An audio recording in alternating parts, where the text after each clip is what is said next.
Hello, my name's Bella Edgley. I'm an artist and illustrator working mostly with watercolour. Welcome to my channel.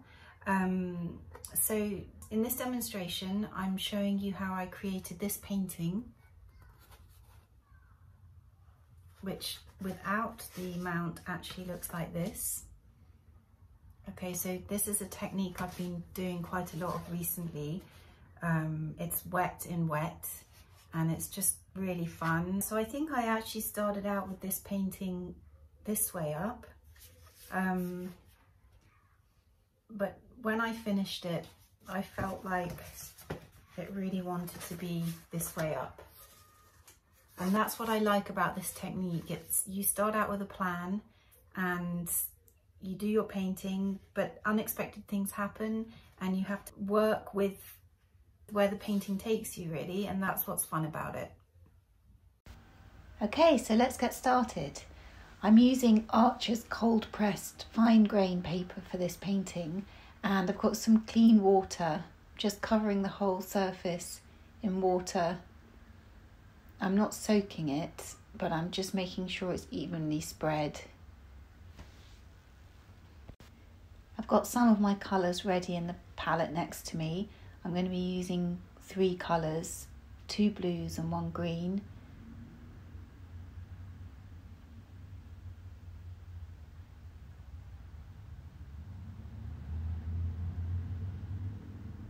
So I'm getting my Phthalo blue ready from my palette, but I'm adding lots of water. You don't want the paint to go on dry, you want the paint to go on watery. So I'm making a circle, making sure it's quite evenly spread. Just going round.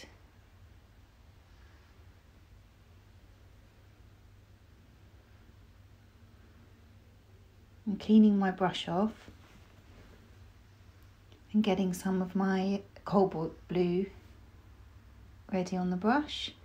I'm going to do another circle next to it, doing the same thing, round and round, evenly spread, because I know that the shape is going to change.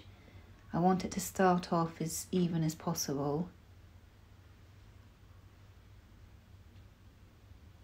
And that Cobalt blue is coming out quite a lot lighter. Remember that watercolour always dries lighter, so I'm just mixing up a bit more and I'm going to put a little bit more on top there.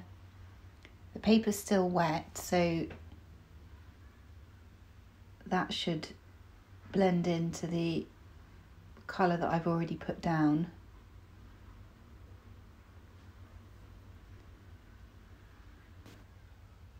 So the Phthalo blue is starting to bleed into the paper, and I'm adding a little bit of water to my brush and running it around the side of the edge of the shape, just to stop that feathering effect from happening so much. If I did it with a dry brush, it would just soak up a lot of the paint, so it's important to put a little bit of water on the brush, not too much, but enough. And I'm going to do the same to the other side.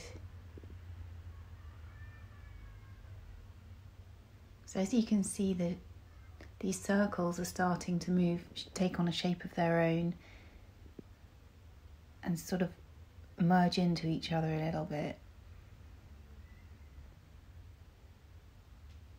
Okay, and now I'm going to mix up a bit of cadmium yellow and cobalt blue to make my green. Making sure that I've got enough water in there, and I'm going to put another circle, a smaller one, below the other 2 circles.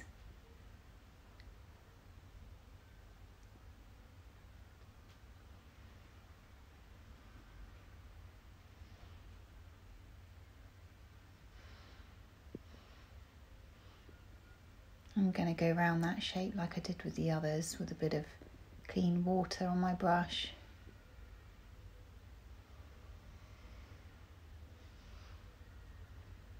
Just to stop it bleeding into the paper too much.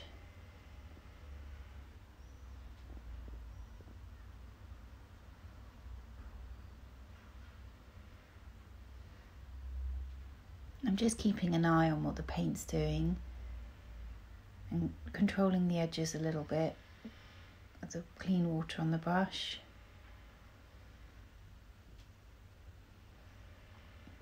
Quite happy with the way the Cobalt blue is at the moment. Spreading out a bit more than the Phthalo blue, but that's okay. Okay, so I was working on a block of paper. Rather than stretching the paper, this is like a sort of gummed block so that the paper remains relatively flat. I'm going to have to flatten my paper afterwards, which is what I do with a lot of my paintings, and I'm going to be putting a demonstration video of that on my YouTube channel as well. But I just want to take the paper off the block now so that I can start to move the paper around a bit more and control the paint a little bit that way. Okay, so I've got the paper off the block now, which means that I can pick it up and move it around. And as I do that, the paint I can control a little bit the way that the paint goes, and doing this is going to help it to dry a bit more evenly. I sometimes do this because I don't always stretch the paper. It means that you can stop it from pooling in any areas that have rippled. And here I'm just using my frames to see what kind of compositions I might be able to find within the painting to finish it off. I'm pretty happy with it now, so I'm just going to leave it until it's dried, and then I can make the final decision about where to crop it. So here you go, the final painting. Now, I made this painting with the 3 colours I chose and started off with 3 circles. And as you can see, the end result is something quite different. Now, you can try this technique yourself using whichever colours you want. Maybe stick with just 2, 3 or 4 colours. You don't have to do circles. You could try different shapes. Just give it a go. It's super fun, and if you've got any questions at all, just put them in the comments and I'll answer them. And if you want to see more videos like this, then please subscribe to my channel.